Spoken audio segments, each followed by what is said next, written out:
Mari kita lanjutkan cerita sebelumnya. Judul cerita, Pernikahan Dadakan dengan CEO. Bab 456. Dia punya ibu seperti Sheila. Sifatnya bisa sebagus apa, sih? Olivia berkata dengan dingin, Kak, kami sudah melapor polisi. Meskipun Clayton nggak bisa dipenjara, kita bisa menuntut agar Sheila dan suaminya membayar kompensasi. Siapapun dari mereka yang datang meminta maaf dan ingin berdamai, jangan mau, kita harus bersikeras menuntut mereka untuk membayar kompensasi. Odelina berkata dengan tegas, selain bayar kompensasi, apa kita bisa membuat anak itu membayar dengan cara lain? Dia sudah memukul Russell sampai seperti ini. Olive, apa kamu ada mematahkan tangannya tadi? Kelvin dan yang lainnya memaksa Chris untuk memberi pelajaran pada anak itu, untuk memukulnya sampai wajahnya bengkak. Pria itu juga memukul anak itu menggunakan tali pinggang.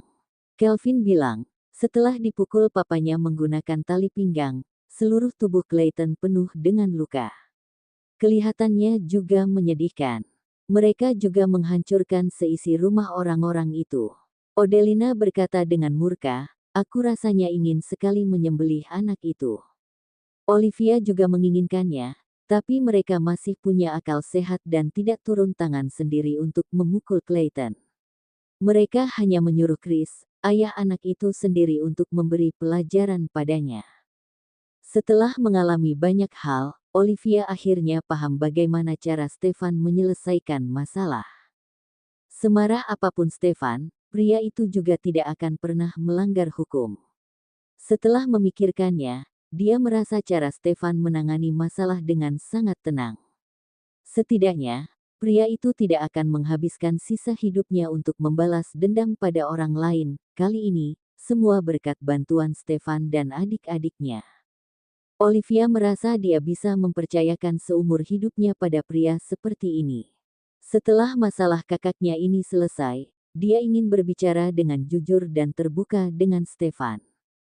Russell, Ronnie juga datang bersama orang tuanya.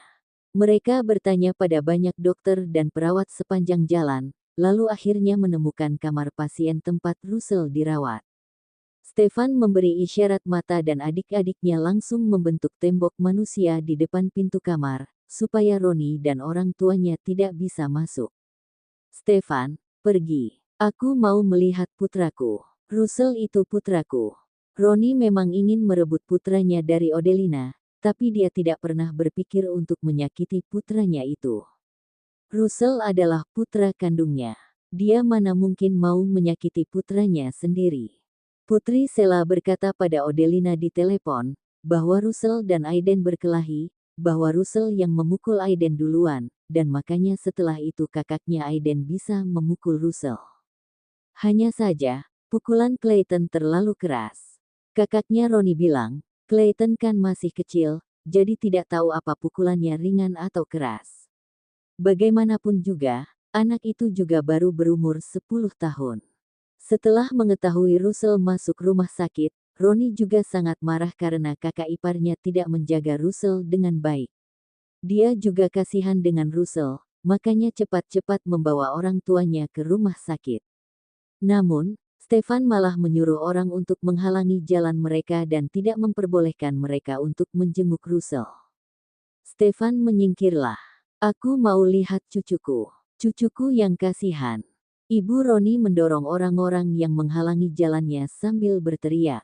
Dia kedengarannya sangat sedih, tapi tidak mengeluarkan air mata sedikit pun. Orang yang memukul Russell adalah cucu yang dia jaga dari kecil sampai besar.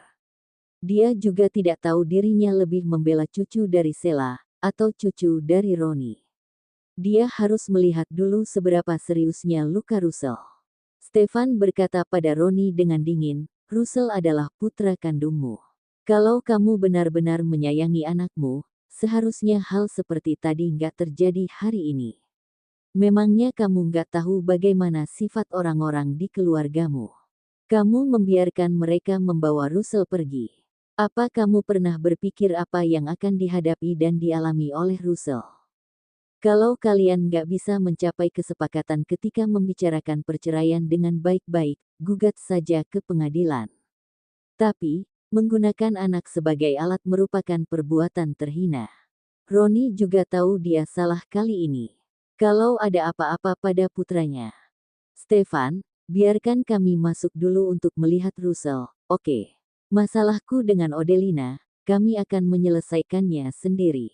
Aku hanya ingin melihat Russell sekarang. Apa, dia baik-baik saja? Stefan berkata dengan dingin, suasana hati Russell sedang buruk sekali sekarang. Kamu masih belum boleh masuk dan melihatnya. Terdengar suara Odelina yang marah.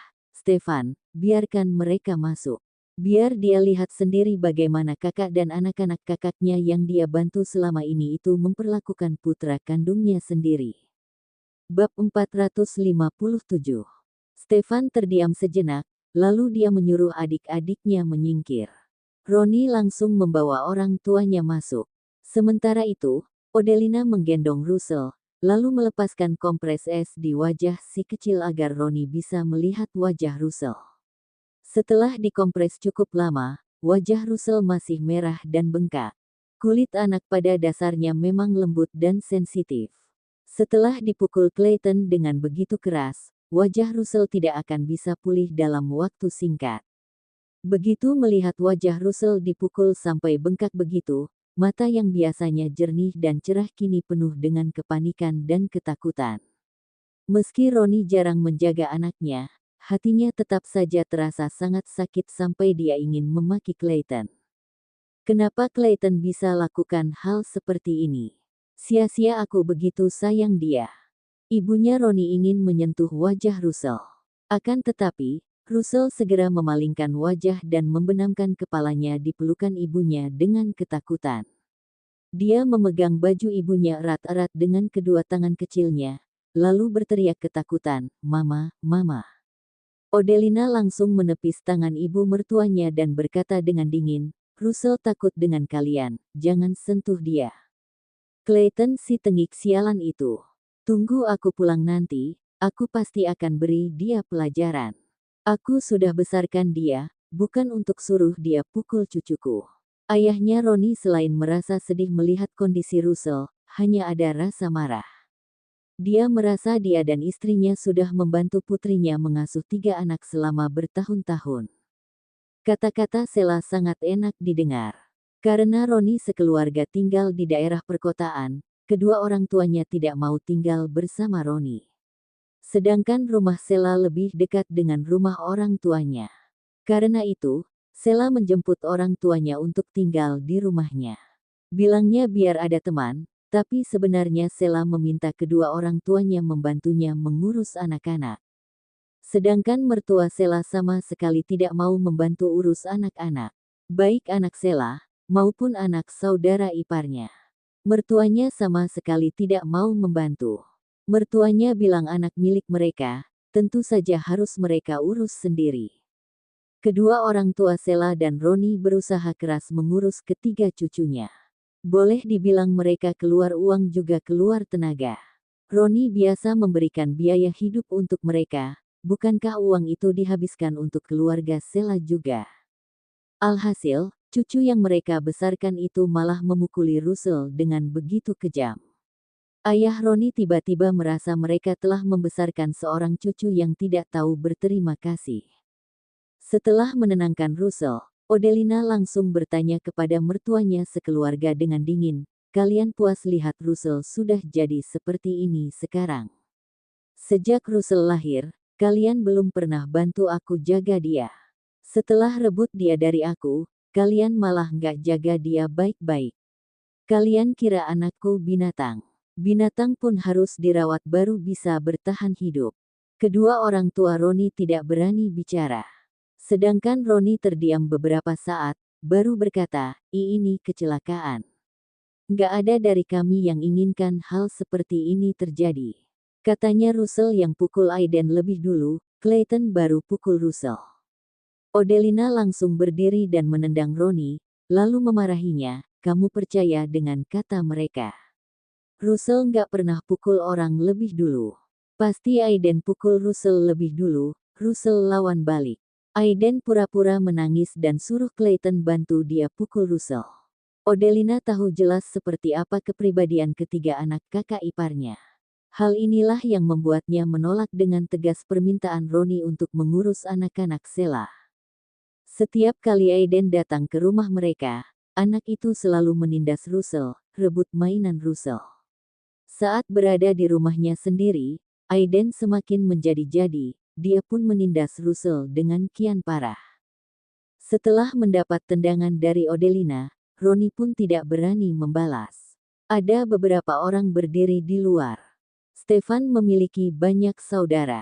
Ronnie tahu soal itu, karena dia pernah makan malam bersama mereka. Pada saat itu, Ronnie dan Ricky masih melakukan percakapan yang sangat menyenangkan. Siapa sangka, mereka akan bertemu dengan adik-adik Stefan lagi di situasi seperti ini. Russell, sini. Papa gendong, ya. Ronnie tidak membela keponakannya lagi. Dia ingin memeluk anaknya sekarang. Bab 458. Namun, Russell tidak mau digendong ayahnya. Dia mencengkeram baju Odelina dengan erat-erat. Odelina juga menggendong Russell menghindari tangan Ronnie yang terulur ke arahnya. Ronnie, kalau kamu masih merasa kasihan pada anakmu, tolong bawa orang tuamu pergi dari sini sekarang juga. Aku nggak berharap kamu bisa tegakkan keadilan untuk Russell, tapi kamu jangan takuti Russell lagi. Sudah ketakutan begini. Odelina kembali terisak. Ronnie hanya menatap anaknya dalam diam. Sedangkan ibu Ronnie ingin mengatakan sesuatu, tapi segera dihentikan suaminya. Dia memandang suaminya dan mendapati wajah suaminya menjadi muram. Pada akhirnya, ibu Ronnie tidak mengatakan apapun lagi. Setelah cukup lama, Ronnie baru berkata, "Kami pergi dulu. Odelina, jaga Russell baik-baik. Sebelum pengadilan belum memutuskan hak asuh Russell, aku janji asuh Russell, aku janji nggak akan pernah rebut Russell lagi." Meski Ronnie merebut Russell dari Odelina, dia juga tidak punya waktu untuk menjaga anaknya sendiri. Kalau menyerahkan Russell kepada orang tuanya, Ronnie tidak akan bisa tenang. Kecuali orang tuanya pindah dan tinggal bersamanya. Namun, Yenny bilang setelah menikah dia tidak ingin tinggal bersama mertua. Ronnie dan Odelina belum mencapai kesepakatan persyaratan perceraian hari ini. Selama Odelina menuntut cerai, mereka masih bisa terus mendiskusikan hal ini. Ronnie ingin bercerai secepat mungkin. Dia tidak ingin menunda-nunda lagi. Ronnie membawa orang tuanya pergi. Setelah meninggalkan rumah sakit, ibunya berkata, "Ronnie, kamu mau melepaskan hak asuh Russell?" "Ma, kondisi Russell sekarang nggak stabil, dia ketakutan. Selama ini mama dan tantenya yang rawat dia. Dia lebih dekat dengan mereka. Biarkan mereka yang jaga Russell dulu, itu akan membantu pemulihan Russell. Itu tidak berarti aku mau melepaskan hak asuh Russell." Ronnie mengenakan sabuk pengamannya dan berkata, "Ma, setelah aku dan Odelina cerai, Mama dan Papa pindah ke rumah lama kita saja. Kalian yang jaga Russell. Setiap bulan aku akan kasih uang sebagai biaya hidup. Aku kasih beberapa juta lebih banyak. Kali ini Clayton sudah keterlaluan. Dia pukul Russell sampai seperti itu, aku nggak tenang biarkan Russell tinggal di rumah Kak Sheila." Ayah Ronnie berkata, "Ronnie, sekarang kamu antar kami ke rumah kakakmu dulu. Kami mau kemas-kemas barang kami dan pindah kembali ke rumah kami sendiri. Kami nggak akan bantu kakakmu jaga anak-anaknya lagi. Aku dan mamamu begitu baik dengan Clayton, tapi mereka malah perlakukan Russell seperti itu. Aku nggak tahu kamu yang sebagai papanya merasa sakit hati atau enggak. Aku yang jadi kakeknya, benar-benar marah dan sakit hati melihat Russell dipukul sampai seperti itu." Ronnie masih belum berkata apa-apa, tiba-tiba dia mendapat telepon dari kakaknya. Begitu Ronnie angkat telepon, dia pun mendengar suara kakaknya yang sedang marah-marah. "Ronnie, seberapa parah luka anakmu?" "Anakku juga masih anak-anak. Dia bisa pukul Russell sampai separah apa? Mereka suruh kakak iparmu beri pelajaran Clayton, pukul Clayton sampai nggak seperti manusia lagi." Mereka pasti sengaja bawa Russell ke rumah sakit dan menyalahkan anakku karena pukul Russell sampai masuk rumah sakit. Anakku dipukul papanya sampai jadi seperti ini, mereka harus tanggung jawab. Kalau mereka nggak mau ganti rugi, masalah ini nggak akan pernah berakhir. Mereka tindas kami karena merasa mereka lebih banyak orang. Mereka bahkan hancurkan semua barang yang ada di rumahku. Begitu pulang ke rumah, Sheila melihat penampilan anak sulungnya yang cukup memilukan. Dia pun merasa sangat hati. Dia memarahi suaminya dan langsung menelepon adiknya. Kamu bilang pada Odelina, suruh adiknya datang untuk minta maaf. Dia juga harus ganti rugi barang-barang yang rusak di rumahku sesuai harganya. Selain itu, dia juga harus berikan kompensasi atas kerusakan emosi yang dialami anakku. Aku nggak akan berhenti sampai aku puas dengan kompensasinya. Jangan kira aku takut keluarga suaminya ada banyak orang. Sheila sekarang sangat membenci Odelina dan Olivia. Odelina memukulnya hari ini. Selain itu, anaknya dihukum berat oleh suaminya karena keluarga suami Olivia. Hari ini dia mengalami kerugian besar. Karena itu dia harus mendapatkan kompensasi dari Olivia. Bab 459. Kak, kamu ini. Roni belum menyelesaikan kalimatnya, ayahnya yang duduk di sampingnya tiba-tiba mengambil ponselnya. Roni, konsentrasi saat menyetir. Ayahnya memberi perintah dengan suara berat, lalu berkata kepada Sheila di telepon, coba saja kalau kamu berani minta rugi pada Olivia. Sheila langsung berteriak sedih ketika mendengar suara ayahnya, Pa, Chris pukul Clayton. Anak buat kesalahan, apa salahnya papanya pukul dia? Dulu kalian nggak patuh, berapa kali kena aku pukul? Pa, papa nggak apa-apa, kan? Kenapa kedengarannya papa malah memihak Odelina dan adiknya? Aku anak papa, anak kandung papa, sergah Sheila. Sekalipun Clayton melakukan kesalahan, dia tetap saja masih anak-anak. Seberapa besar kesalahan yang bisa dia buat? Dia nggak bunuh orang, nggak menyebabkan kebakaran, juga nggak merampok. Dia hanya pukul Russell beberapa kali. Clayton bilang Aiden menangis. Aiden bilang Russell pukul dia. Dia yang jadi kakak merasa harus bela adiknya. Jadi dia tendang Russell 2 kali dan tampar dia beberapa kali. Masa begitu saja bisa buat Russell sampai masuk rumah sakit? Aku rasa mereka hanya mau besar-besarkan masalah ini. Sheila tidak akan pernah mengakui kalau dia telah melihat rekaman CCTV rumahnya di kantor polisi. Dari rekaman tersebut terlihat Russell ditampar beberapa kali oleh anak sulungnya. Kalau di total pukulan di kedua sisi wajah Russell, jumlahnya jadi banyak. Sekitar belasan kali. Polisi juga melihat wajah Clayton yang merah dan bengkak, serta luka akibat ikat pinggang di tubuhnya. Namun, para polisi itu pura-pura buta. Mereka tidak mengatakan sepatah kata pun. Sebaliknya, polisi mengatakan kalau anaknya yang terlalu kejam, bisa-bisanya memukul anak berusia 2 tahun seperti itu. Polisi juga bilang kalau Olivia tidak datang, Russell akan dipukuli sampai mati oleh Clayton. Namanya juga anak kecil, mereka sama sekali tidak tahu tindakan mereka bisa membunuh orang. Anak-anak juga tidak mengontrol kekuatan tangan. Bukankah ini hal yang lumrah? Pokoknya, Sheila merasa selama Russell tidak mati, maka anaknya tidak bersalah. Sekalipun di rekaman CCTV terlihat Aiden yang mulai memukul Russell lebih dulu, lalu Russell melawan balik. Setelah itu, Aiden menangis dan bilang Russell yang memukulnya, tentu saja Sheila harus melindungi anaknya sendiri.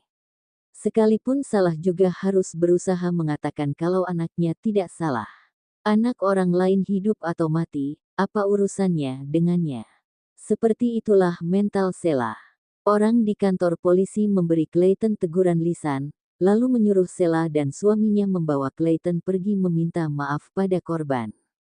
Kalau Odelina meminta ganti rugi, mereka juga harus memberikan ganti rugi. Di kantor polisi, Sheila dibantah oleh polisi sampai tidak bisa mengatakan apa-apa.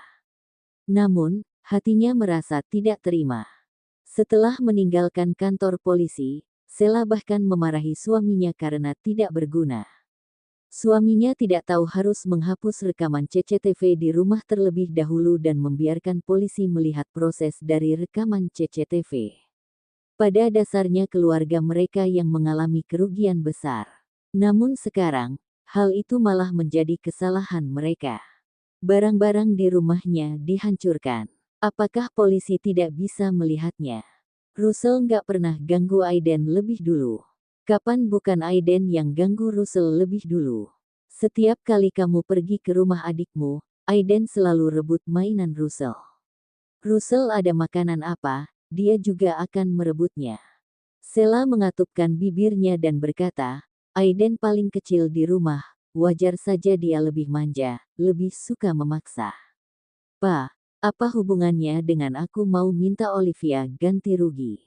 Orang dari keluarga suaminya hancurkan barang-barang di rumahku, aku menderita banyak kerugian. Aku hitung sekilas, kerugianku sudah mencapai puluhan juta. Sang ayah berkata dengan dingin, bagus. Kalau aku di sana, aku nggak hanya hancurkan barang di rumahmu, tapi juga pukul Clayton. Aku dan mamamu sudah rawat dia dengan penuh kasih sayang sejak dia lahir sampai sebesar ini. Tapi dia malah mau bunuh cucuku. Bab 460. Memangnya mereka hancurkan rumahmu. Aku malah ingin berterima kasih pada Olivia karena sudah bantu aku lampiaskan emosi. Sheila, kalau kamu berani minta ganti rugi dari Olivia, jangan pernah pulang ke rumah lagi selamanya. Kamu juga nggak usah panggil aku papa lagi. Selain itu, kamu harus kembalikan semua uang yang aku dan ibumu habiskan di rumahmu selama belasan tahun terakhir. Aku ingat berapa jumlahnya. Sejak adikmu pergi kerja, setiap bulan dia berikan kami biaya hidup dan uang itu dihabiskan di rumah kalian. Apa manfaat bagi Roni? Anak Roni dipukul anakmu sampai masuk rumah sakit. Kamu nggak usah bilang kalau Olivia dan yang lainnya mau membesar-besarkan masalah. Aku sudah tanya dengan jelas. Sewaktu Russell dibawa ke rumah sakit, dokter melakukan penyelamatan sangat lama baru berhasil menyelamatkan Russell. Dokter bahkan memarahi pelaku karena begitu kejam. Aku juga sudah lihat bagaimana dengan luka Russell. Kami baru saja keluar dari rumah sakit, sekarang kami menuju rumahmu untuk kemas barang-barang kami.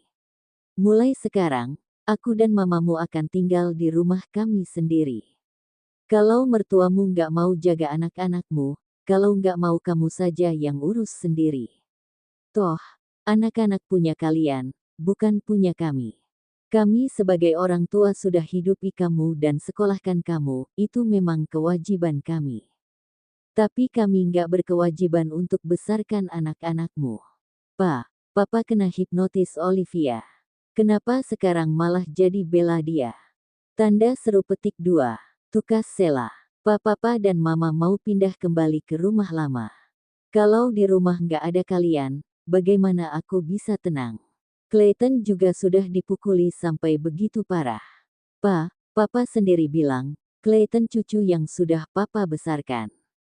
Papa nggak merasa kasihan padanya.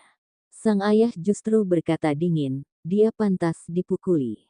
Dia dipukul papanya sedang didik putranya. Bagaimana aku bisa campur tangan? Clayton memang cucuku, tapi Russell juga cucuku. Lagi pula, Clayton adalah cucu luar, ada kata luar. Mana bisa dibandingkan dengan Russell? Nama belakang Clayton apa? Renaldi, kan? Kalau Russell, nama belakang Russell Pamungkas, dia cucu kandung keluarga Pamungkas. Biasanya apapun yang terjadi, aku bisa saja nggak peduli. Tapi kali ini, Russell dipukul sampai jadi seperti itu. Aku sebagai kakeknya nggak sanggup pendam emosi ini. Sebagai kakek, dia tidak akan melakukan apapun pada cucunya. Bagaimanapun, dia yang membesarkan Clayton. Namun, dia tidak ingin terus seperti ini lagi. Roni dan Odelina bercerai, itu urusan mereka berdua. Hal itu tidak akan memengaruhi dia menjadi kakek Russell. Setelah melihat cucunya dipukul sampai masuk rumah sakit dan dia masih diam saja, apakah dia masih manusia? Pa, aku nggak minta ganti rugi dari Olivia, oke? Papa dan Mama jangan pergi. Kalau kalian pindah, aku bagaimana? Aku masih harus kerja. Ayah Roni tidak mengatakan apa-apa lagi, dia langsung menutup telepon dari putrinya. Kali ini dia benar-benar sangat marah. Pa, Papa dan Mama benar-benar mau pindah kembali ke rumah lama. Kenapa? Setelah keponakanmu pukul anakmu sampai jadi seperti itu, kamu masih ingin suruh aku dan mamamu terus jaga keponakanmu. Sebaik apapun pada mereka, anak-anak itu tetap saja cucu orang lain. Mereka yang jadi kakek nenek hidup dengan nyaman, nggak perlu urus apapun. Tapi kami yang membesarkan cucunya. Sudahlah, aku nggak pernah bantu urus cucuku sendiri. Tapi setelah cucuku dianiaya dan dipukuli sampai jadi seperti itu, apakah aku masih harus pergi memuji Clayton? Roni, jangan kira Papa memihak Odelina dan adiknya. Enggak, kok. Papa hanya memihak Russell. Russell baru berusia 2 tahun 5 bulan. Jalan kaki lebih cepat saja masih jatuh. Satu tamparan saja sudah kejam untuknya. Clayton baru 10 tahun, tapi tubuhnya tinggi dan kuat. Dia seperti anak usia 14 atau 15 tahun. Dia terus tampar Russell tanpa henti. Memangnya Russell sanggup menahannya? Kita harus bersyukur Odelina bawa orang ke sana untuk menghentikan Clayton. Kalau enggak, Russell akan dipukul sampai mati. Mereka sekeluarga pasti kompak bilang kalau Russell mati karena jatuh sendiri. Roni tidak berani mengatakan apapun lagi. Bab 461. Jarang-jarang ayah Roni bisa memihak Russell seperti ini, hanya saja Olivia dan yang lain sama sekali tidak tahu. Setelah wajah Russell dikompres dengan es batu, bengkak di wajahnya akhirnya sedikit berkurang. Akan tetapi, terus menangis ingin pulang. Olivia pun pergi bertanya kepada dokter. Dokter bilang Russell boleh pulang ke rumah, tapi harus hati-hati. Setelah mengalami ketakutan, anak kemungkinan akan demam, di malam hari, beberapa orang mengantar Odelina dan Russell pulang ke rumah. Olivia mengkhawatirkan Russell. Dia pun membawa Stefan ke balkon dan berkata padanya, malam ini aku mau menginap di rumah kakakku untuk temani Russell. Boleh, enggak? Stefan merasa enggan di dalam hatinya. Saat ini hubungannya dengan Olivia sedang mengalami kemajuan. Dia ingin bersama Olivia 24 jam sehari. Akan tetapi kondisi Russell seperti ini sekarang. Sebagai tantenya, wajar saja Olivia ingin tinggal untuk menemani Russell. Stefan harus memahami posisi Olivia. Stefan. Olivia melihat Stefan sedang menatapnya dalam-dalam. Bibir tipis pria itu terkatup rapat, tidak mengucapkan sepatah kata pun. Karena itu, dia bertanya dengan hati-hati, kamu nggak setuju? Dokter bilang Russell mungkin akan demam. Aku nggak tenang biarkan Kak Odelina jaga dia sendirian. Sebuah tangan besar dan hangat menyentuh wajah Olivia. Tangan Stefan menjadi sangat lembut. Tangan besar itu menyentuh wajahnya dengan gerakan lembut. Perasaan lembut itu seperti angin sepoi-sepoi yang meniupi wajahnya. Olivia ingin menutup matanya dan menikmati kelembutan yang jarang dia jumpai ini, sambil jaga Russell, kamu juga harus jaga dirimu sendiri. Akhirnya pria itu bicara. Suaranya berat seperti biasa, tapi tidak terlalu dingin seperti biasa, justru lebih lembut. Iya. Kalau ada apa-apa, kamu harus langsung beritahu aku. Jangan kecualikan aku. Stefan masih ingat saat Olivia menghadapi Hendra dan preman-preman lainnya. Perempuan itu sangat heroik, dia sendiri yang membuat semua preman itu terkapar di tanah. Hal itu membuat Stefan tidak memiliki kesempatan sama sekali untuk menjadi pahlawan. Olivia tertawa pelan, dia melirik ke ruang tengah. Dengan cepat, begitu melihat adik-adik iparnya sedang tidak melihat mereka, Olivia langsung mengulurkan tangan dan memeluk pinggang Stefan dengan erat. Kemudian, dia menyandarkan kepalanya di dada bidang suaminya, istrinya yang memeluknya lebih dulu. Tentu saja Stefan langsung membalas pelukannya tanpa sungkan-sungkan. Stefan menyukai perasaan ketika Olivia berada dalam pelukannya. Saat memeluk tubuh lembut istrinya, Stefan merasa suasana hatinya seketika menjadi sangat baik. Reiki pernah bertanya pada Stefan, apakah Stefan telah jatuh cinta pada Olivia. Stefan berpikir, mungkin dia yang seperti sekarang sudah jatuh cinta. Terima kasih, Stefan, kata Olivia. Setiap kali Olivia menemui kesulitan, Stefan selalu berada di sisinya, membantunya, menghiburnya. Stefan seperti Superman yang serba bisa. Setelah beberapa kali tersentuh dengan sikap pria itu, rasa di dalam hati Olivia berangsur-angsur berubah menjadi rasa suka. Stefan menghela napas dalam hatinya. Reiki pernah berkata, tersentuh bukanlah cinta. Akan tetapi, tersentuh adalah awal dari cinta. Olivia, kita ini suami istri. Urusanmu ya urusanku juga. Gak usah terus berterima kasih sama aku. Itu justru buat aku merasa kamu perlakukan aku sebagai orang luar. Olivia bergumam dalam pelukan suaminya, tapi kita sudah tanda tangani perjanjian dengan jangka waktu setengah tahun. Siapa yang tahu berapa lama hubungan kita bisa bertahan? Stefan, aku ingin bicarakan sesuatu denganmu. Masalah apa? Kertas gambar aku yang kamu buang, aku sudah ingat sekarang. Bagian belakangnya adalah isi perjanjian. Waktu itu aku nggak anggap penting kertas itu, makanya aku letakkan sembarangan di meja rias. Kemudian, aku pakai untuk menggambar. Alhasil, kena kamu buang. Mata hitam Stefan berkedip cepat. Olivia begitu cepat teringat kalau sisi belakang kertas gambar itu adalah isi dari perjanjian mereka. Terus, memangnya kenapa kalau Olivia sudah teringat? Stefan sudah membakar kedua lembar perjanjian itu dan membuangnya ke saluran pembuangan air. Kamu rusak kertas perjanjianku. Kamu mau kasih aku salinan lain, atau hancurkan juga punyamu? Olivia bertanya supaya dia tidak terus merasa tidak yakin. Bab 462. Stefan melepaskan pelukan Olivia dengan lembut.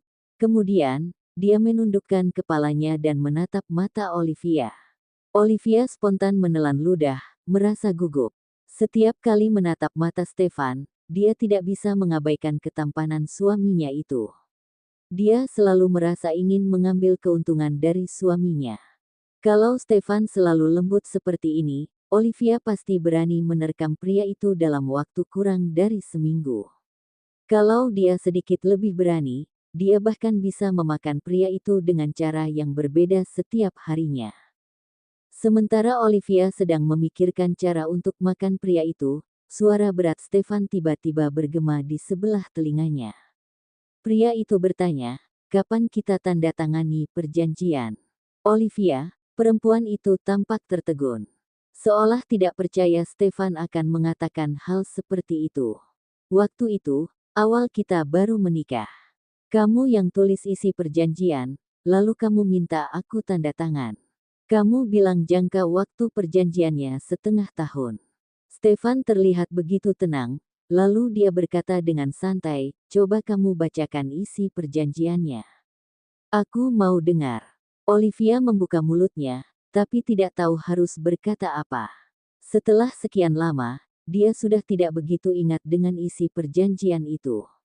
Dia hanya ingat jangka waktu perjanjian setengah tahun. Mereka tidak akan mengganggu kehidupan pribadi satu sama lain. Olivia, kamu mungkin terlalu mengkhawatirkan urusan kakakmu akhir-akhir ini. Sampai kamu berhalusinasi dan merasa kita pernah tanda tangani perjanjian. Pada kenyataannya, nggak ada perjanjian apapun di antara kita. Kalau kamu sungguh merasa kita pernah tanda tangani perjanjian, pulang ke rumah nanti, aku buka kamarku dan kamu cari saja sendiri. Kalau kamu temukan kertas perjanjian yang kamu bilang itu, aku baru percaya kalau kita benar-benar pernah tanda tangani perjanjian. Mulut Olivia terbuka, tapi lidahnya keluh. Tidak ada sepatah kata pun yang keluar dari mulutnya. Jelas-jelas mereka telah menandatangani perjanjian. Apakah Stefan sedang menyangkal?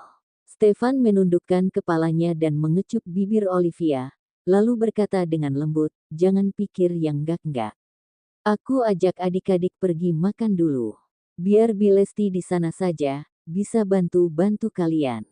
Olivia masih dalam keadaan terkejut.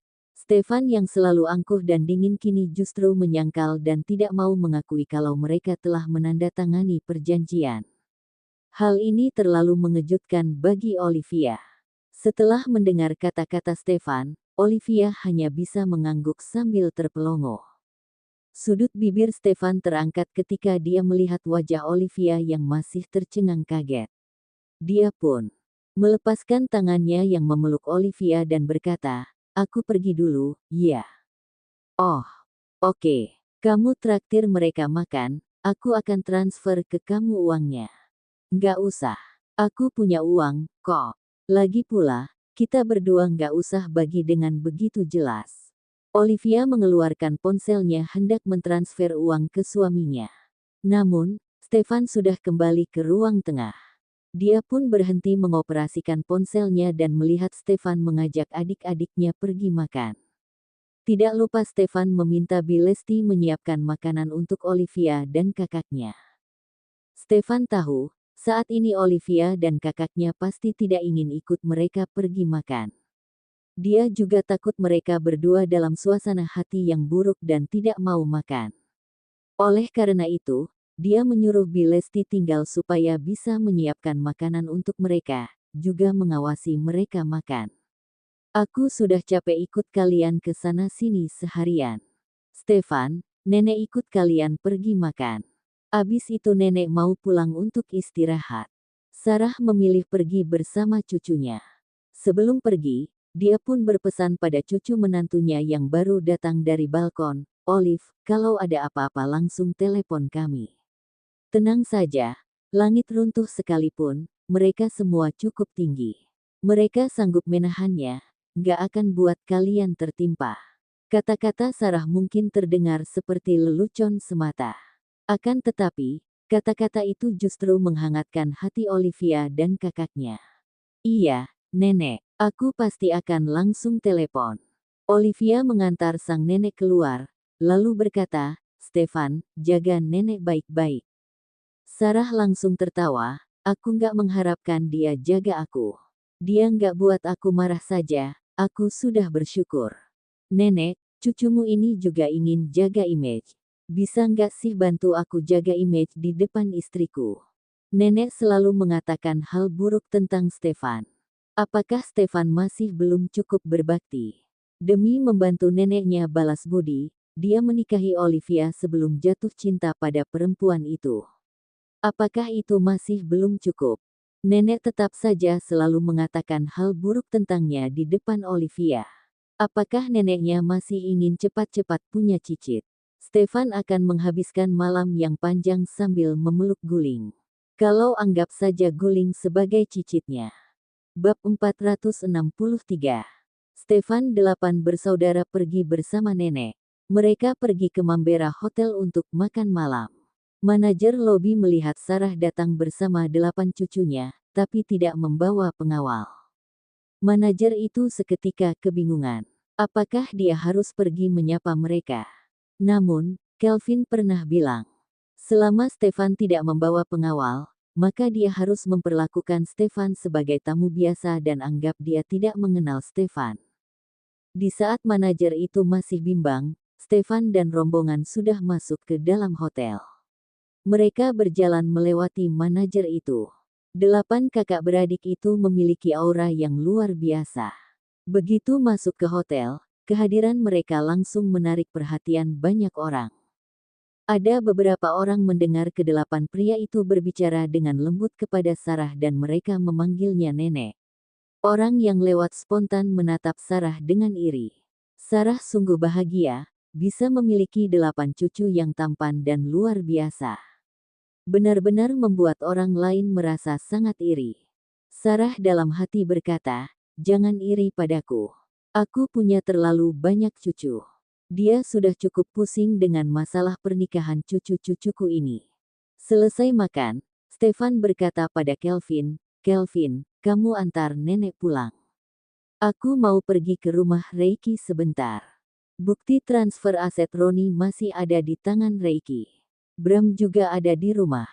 Stefan sudah bilang pada Reiki kalau dia akan pergi sendiri untuk mengambilnya. Aku nggak mau pulang, tolak Sarah. Olivia nggak pulang malam ini. Nenek nggak bisa lihat apa-apa. Kalau nenek pulang ke Lotus Residence juga akan merasa bosan. Besok baru datang lagi juga sama saja, ujar Stefan. Sarah memelototi Stefan, aku nggak merasa bosan. Aku juga bukan karena ingin lihat pertunjukan. Aku hanya kangen cucu menantuku, aku mau tinggal dengannya. Lagi pula, aku nggak tinggal sama kamu. Kamu nggak berhak atur-atur aku. Stefan tidak tahu harus tertawa atau marah, itu rumahku, Nek. Memangnya kamu kepala rumah tangga? Stefan langsung terdiam. Dia selalu membiarkan Olivia menjadi kepala rumah tangga di rumah. Kalau kamu bukan kepala rumah tangga, kamu nggak punya hak untuk bicara. Diam saja kamu. Stefan. Seperti inilah neneknya, nenek kandungnya. Stefan hanya bisa bersabar dan bersabar lagi saat menghadapi neneknya. Sarah berdiri dari tempat duduknya sembari berkata pada cucu-cucunya, kalian semua harus berkumpul lagi. Besok pergi minta rugi sama mereka. Sudah pukul Russell sampai jadi seperti itu. Enak banget mereka nggak mau ganti rugi.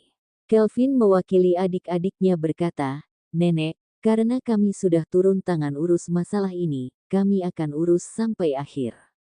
Nenek nggak usah khawatir. Cari tahu detail keluarga itu. Putuskan semua sumber pendapatan mereka.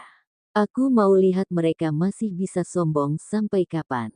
Stefan menyela, Nenek, aku sudah melakukannya. Jarang-jarang Sarah memuji Stefan, bagus, cepat tanggap. Kalau kamu perlakukan Olivia dengan pikiran seperti itu, tahun depan aku naik 1 tingkat, jadi nenek buyut. Wajah Stefan langsung menjadi muram. Neneknya ini ada-ada saja. Di saat memujinya tidak lupa juga memberinya pukulan. Pada akhirnya, Sarah naik mobil Kelvin dan kembali ke rumahnya sendiri.